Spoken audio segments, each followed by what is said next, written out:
નેતાઓની વાતોમાં જે વિકાસના આંકડા દેખાડવામાં આવે છે, રાજ્યમાં જે ગગનચુંબી ઇમારતો છે અને જે વાઇબ્રન્ટ ગુજરાતના જાકમજોડ છે, આ બધાની વચ્ચે આજ એક એવી વાસ્તવિકતા બતાવી છે જે જાણીને દરેક ગુજરાતીનું માથું શરમથી ઝૂકી જશે।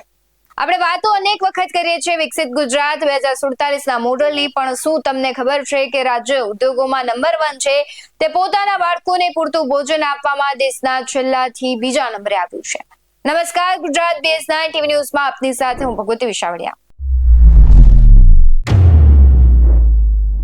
આ કોઈ અમે આક્ષેપ નથી કરી રહ્યા, પણ નીતિ આયોગનો સત્તાવાર રિપોર્ટ છે। આર્થિક રીતે સમૃદ્ધ ગણાતા ગુજરાતમાં દર 10માંથી 4 બાળકો કુપોષિત છે। કરોડોનું બજેટ ક્યાં જાય છે?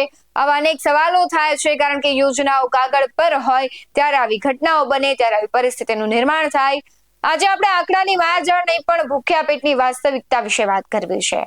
સરકારની અનેક યોજનાઓ છે, આંગણવાડીમાં જે બાળકોને પૌષ્ટિક આહાર આપવામાં આવે છે એમાં પણ ભ્રષ્ટાચાર થાય છે। હમણાં જ રાજકોટની જ તાજેતરની ઘટના હતી કે જે બાળકોને ભોજન આપવામાં આવે છે એ જ ભારતીય જનતા પાર્ટીના નેતા છે તે સગે વગે કરતા હોય તેવા દ્રશ્યો સામે આવ્યા હતા। એટલે કે જે બાળકના મોઢામાં જે કોળિયો જવો જોઈએ એ નથી પહોંચી શકતો અને એના ક્યાંક બારોબાર કારોબાર થઈ જાય છે, અને પછી આખરે પ્રશ્નાર્થ ત્યાં જ આવે છે કે જે ગુજરાત છે, વિકાસ મોડેલની વાત કરવામાં આવે છે, પરંતુ ગુજરાતનું બાળક છે, ભાવિ છે, તે ક્યાંક એક ટુકડા માટે સંઘર્ષ કરી રહ્યું છે।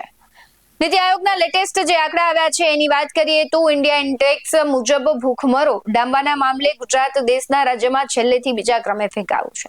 વર્ષ 2023-24ની પહેલા વાત કરીએ તો ઝીરો હંગર ઇન્ડેક્સમાં ગુજરાતનો સ્કોર 46 થી ઘટીને 41 થઈ ગયો હતો। શરમજનક વાત તો એ છે કે જેમને આપણે પછાત ગણીએ છીએ તેવા બિહાર અને ઝારખંડ જેવા રાજ્યો પણ પોષણ સુધારવામાં ગુજરાત કરતા આગળ નીકળી ગયા છે।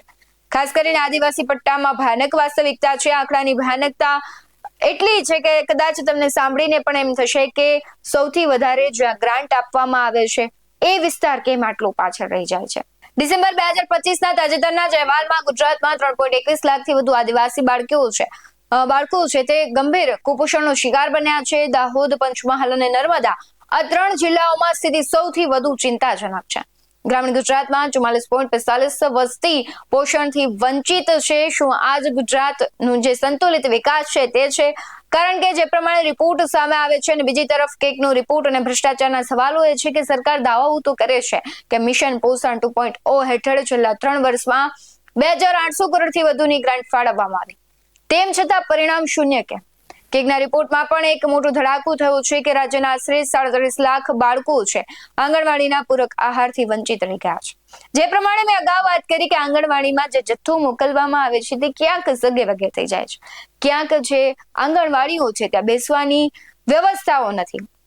તો આવી રીતે તો કેમ બાળકને પોષણ આપી શકાશે? કારણ કે જે પ્રાથમિક જરૂરિયાતો છે, નેતાઓની અને જવાબદારોની નીતિ છે તેમાં ક્યાંક સડો બેસી ગયો હોય એવું લાગી રહ્યું છે અને તેને જ લઈને ક્યાંક આવી પરિસ્થિતિ સર્જાય છે। સવાલ એ પણ થઈ રહ્યો છે કે આ કરોડો રૂપિયાનું આંધણ થઈ ગયું કે શું ભ્રષ્ટ અધિકારીઓ અને મળતિયાઓ બાળકોના મોઢાનો કોળિયો છીનવી રહ્યા છે? ઉદ્યોગોમાં નંબર 1 ગુજરાત, સ્વાસ્થ્યમાં છેલ્લે કેમ? જિગ્નેશ મેવાણીએ પણ પ્રહારો કર્યા છે। શું કર્યા છે જિગ્નેશ મેવાણી, તેના પર નજર કરીએ। મિત્રો, ડિસ્કવર પબ્લિક હેલ્થ જર્નલ નામની એક જર્નલમાં ગુજરાતના બાળકો આખા દેશમાં કુપોષણમાં બીજા નંબરે અને સૌથી વધારે સંખ્યામાં જ આવો ખુલાસો થયો। જે ગુજરાતની અંદર આણંદમાં અમૂલ ડેરી છે, બનાસકાંઠામાં બનાસ ડેરી છે, મહેસાણામાં દૂધસાગર ડેરી છે, જે ગુજરાત દેશના દૂધ ઉત્પાદનમાં આટલું મોટું યોગદાન આપે છે, એ ગુજરાત પોતાના આદિવાસી, ઓબીસી, દલિત બાળકોનું કુપોષણ છેલ્લા 25 વર્ષથી દૂર કરી શકતું નથી। આપણા ગુજરાતની અંદર ઝાયડસ કેડિલા, ઇન્ટાસ ફાર્માસ્યુટિકલ, અદાણી, અંબાણી આવા અનેક કોર્પોરેટ હાઉસીસ છે। ગૌતમભાઈ અદાણીની સંપત્તિ એવું કહેવાય છે 6-7 લાખ કરોડ રૂપિયા છે, પણ આ ગુજરાતના ધારાસભ્યો, સંસદ સભ્યો, મંત્રીઓની સંપત્તિ, આ ગુજરાતના આઈએસ, આઈપીએસ અધિકારીઓની સંપત્તિ, આ ગુજરાતના પૂંજીપતિઓ, ઉદ્યોગપતિઓ, બિઝનેસ હાઉસીસની સંપત્તિ અને ગુજરાતની 3 મોટી ડેરીઓ, બનાસ ડેરી, અમૂલ ડેરી અને દૂધસાગર ડેરી, આ 3 ડેરીઓ ભેગા મળીને પણ ગુજરાતમાં 100માંથી જે 40-45 બાળકો કુપોષિત છે એનું કુપોષણ 25 વર્ષથી દૂર કરી શકતા નથી। આ ગુજરાત માટે શરમનો વિષય છે। અને જે બાળકોનું કુપોષણ દૂર ન થાય એની કોગ્નિટિવ એબિલિટીઝ, એટલે કે એનું જે બ્રેન જે પ્રમાણે ફંક્શન કરવું જોઈએ, કામ કરવું જોઈએ, એ 6 વર્ષની ઉંમર બાદ ડેવલપ થતું હોતું નથી. અને પછી આપણે એવું કહીએ કે અમારા પરિવારના બાળકો 95% લાયા અને આદિવાસી સમાજનું બાળક એ 55% લાવ્યું. આ સ્પર્ધા એ ખોટી છે. કુપોષણનો મતલબ એમ કે આપણા પરિવારના બાળકોએ પરીક્ષાની અંદર જઈને ગોવાનો સ્પેલિંગ લખવાનો અને આદિવાસી ઓબીસી દલિત સમાજના કુપોષિત બાળકોએ ચેકોસ્લોવાકિયાનો સ્પેલિંગ લખવાનો.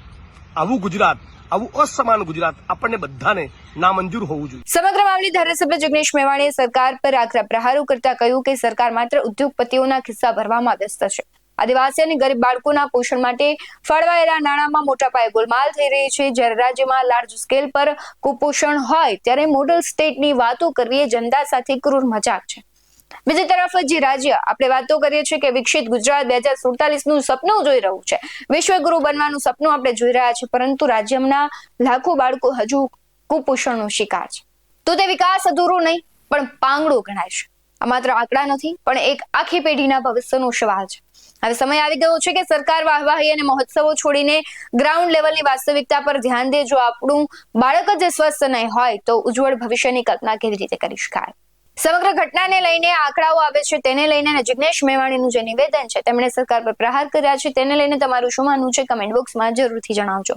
બાકી આવા જ વધુ અહેવાલો સાથે ફરી મળતા રહીશું. તમે અમારી યુટ્યુબ ચેનલને સબસ્ક્રાઇબ કરવાનું અને ફેસબુક અને ઇન્સ્ટાગ્રામ પર ફોલો કરવાનું ભૂલશો નહીં. બાકી નવી અપડેટ્સ મેળવવા માટે આપ જોતા રહો BS9 TV ન્યૂઝ. નમસ્કાર.